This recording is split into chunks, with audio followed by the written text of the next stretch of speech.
First Thessalonians is written to teach us how to live in the light of the soon return of Jesus. The end of chapter 4 describes an event that many people call the rapture. For lack of a better term, I'll use this word also. The graves of all departed saints give up the bodies in them, and these bodies are transformed into immortal ones. Then the bodies of all living saints undergo the same transformation and join the departed saints in the presence of Jesus. When people first learn about the coming of Jesus, the most common questions are how and when. So chapter 5 begins now concerning how and when all this will happen. The following explanation may not satisfy my curiosity, but it tells me everything I need to know to please God with what remains of my earthly existence. In this episode, we explore the how and when of the coming rapture. If you want to learn how to live in the light of the soon return of Jesus, this message is for you. I am Callaway. Thanks for joining us. Chapter 5, verse 1. Now concerning how and when all this will happen, dear brothers and sisters, we don't really need to write to you, for you know quite well that the day of the Lord's return will come unexpectedly, like a thief in the night. When people are saying everything is peaceful and secure, then disaster will fall on them as suddenly as a pregnant woman's labor pains begin. There will be no escape. But you aren't in the dark about these things, dear brothers and sisters, and you won't be surprised when the day of the Lord comes like a thief, for you are all children of the light and of the day. We don't belong to darkness and night. So be on your guard, not asleep like the others. Stay alert and be clear-headed. Night is the time when people sleep and drinkers get drunk. But let us who live in the light be clear-headed, protected by the armor of faith and love, and wearing our helmet, the confidence of our salvation. For God chose to save us through our Lord Jesus Christ, not to pour out his anger on us. Christ died for us, so that whether we are dead or alive when he returns, we can live with him forever. So encourage each other and build each other up, just as you are already doing. I'm going to deal with the second question, when, first, because it's the easiest to answer. Matthew 24:36. No one knows the day or hour when these things will happen, not even the angels in heaven or the Son himself. Only the Father knows. There have been several persons over the years who have confidently stated the date of Jesus' return, but all of those dates have come and gone, and they were wrong. Jesus did not come on those days. But this passage also describes in part the how of his return. He will return unexpectedly. But in 1 Thessalonians, the pencil sharpened a little bit in describing the expectation. There's a difference in what believers and unbelievers expect. Verse 2 says, the day of the Lord's return will come unexpectedly like a thief in the night. But verse 4 says to the believers, but you aren't in the dark about these things, dear brothers and sisters, and you won't be surprised when the day of the Lord comes like a thief. The unredeemed world expects Jesus to never come. The big surprise to unbelievers will not be the time of his return.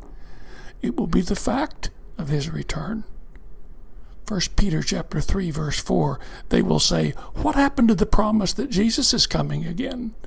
From before the times of our ancestors, everything has remained the same since the world was first created. They do not expect the return of Jesus. A thief once broke into my home when I was away. I was not surprised when she came. I was surprised that she came. I did not expect a thief at all. I had made no preparations for a thief. I did not have a bunkered front door, cameras, or a burglar alarm.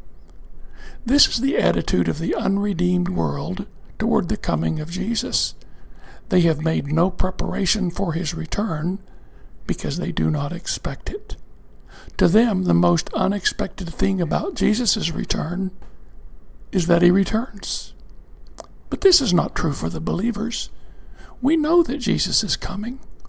We are supposed to always live like he might come today. Believers will be surprised with the time of his return, but no believers will be surprised at the fact of his return. There is another big difference for believers and unbelievers in the how of Jesus' return. For the unbelievers, Jesus returns in wrath and brings disaster. From this disaster there is no escape. It is now too late to prepare. But for believers, the how of his return, he returns in love.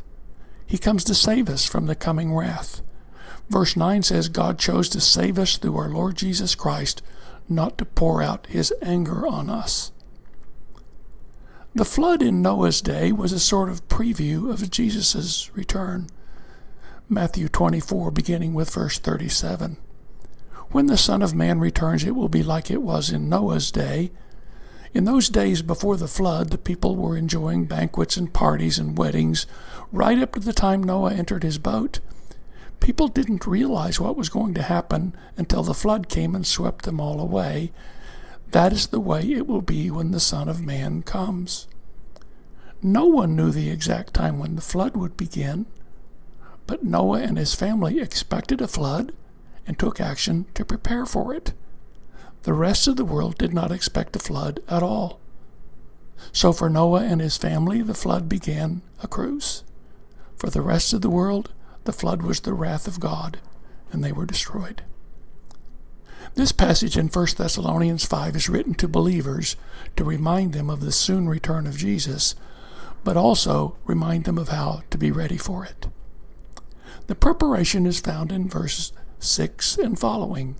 So be on your guard, do not be asleep like the others, stay alert, and be clear-headed.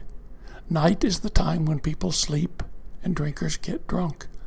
But let us who live in the light be clear-headed, protected by the armor of faith and love, and wearing as our helmet the confidence of our salvation. So I prepare for the return of Jesus by being diligent in my service for him. I prepare for the return of Jesus by clinging to Jesus. I prepare for the return of Jesus by loving other believers.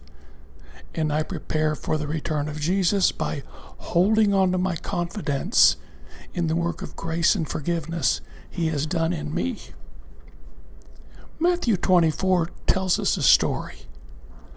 A faithful, sensible servant is one to whom the master can give the responsibility of managing his other household servants and feeding them. If the master returns and finds that the servant has done a good job, there will be a reward. I tell you the truth, the master will put that in charge of all he owns. But what if the servant is evil and thinks, my master won't be back for a while, and he begins beating the other servants, partying and getting drunk? The master will return unannounced and unexpected, and he will cut the servant to pieces and assign him a place with the hypocrites. In that place there will be weeping and gnashing of teeth. We see that the faithful and sensible servant is not living in dread of the master's return. He constantly thinks about the reward that the master promised. When? No one knows. How? For the unbelieving world, Jesus comes unexpectedly and in wrath. For those that are his, he comes in love and kindness. I like a story of a man whose job was to pick cotton. He was asked, what would you do if you knew that Jesus would come tomorrow? He said, I would go out to the field and start picking cotton. Let's work till Jesus comes. If you want more information, the website where you found this podcast can point you in a useful direction. I worship at Trenton First Baptist Church, where this message is preached, taught, and lived. Come see for yourself.